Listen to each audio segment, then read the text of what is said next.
Yes, that's right. Well, to take the Mark Judge issue first, he's the friend of Brett Kavanaugh, who Christine Blasey Ford says was with Kavanaugh when the alleged attack took place, the man who clearly would have known what happened. He's not come forward. He says he's a recovering alcoholic and doesn't want to comment. The Democrats obviously saying that he should come before their committee and be questioned. But of course, this is all going far beyond that. This is a highly partisan political issue now. It's interesting that Dianne Feinstein was saying the whole country is watching, and it does feel like that is the case.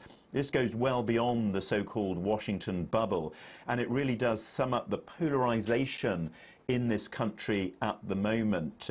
You get the sense that whatever had happened in the testimonies, that the Democrats would still have objected to Kavanaugh's nomination and the Republicans would still have supported it. Now, there was a little glimmer of possibility that it might not go the Republicans' way, because one of the members on that committee, a senator called Jeff Flake, had said he wasn't totally convinced by Kavanaugh, but at the 11th hour, when it came to the vote, he said he wants to press ahead. He said he does believe that Kavanaugh should be the man. So the Republicans and the Democrats still going straight along party lines. So what happens now is that this will go to the full Senate next week for a full vote. Now, the Republicans have a wafer-thin majority. If they stay as they have been on party lines, then Kavanaugh will just make it over the line. But there are perhaps 2 or 3 Republicans, 2 of them prominent women, who have expressed doubts about him. If they decide not to go with Kavanaugh, then this whole thing will be thrown back to square one. So it's now all eyes on the Senate for next week.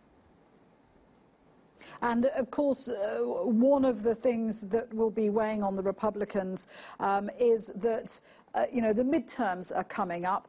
Could all of this have an impact on the midterms? Yes, it could, Shuli, in 2 ways. I mean, the reason that the Republicans are desperate to get this through quickly is because if after the midterm elections the Democrats have control of the Senate, which they may do, because at the moment the Republicans only have a very thin majority, then they would be able to block any Trump appointments for Supreme Court. So the Republicans are in a bit of a hurry.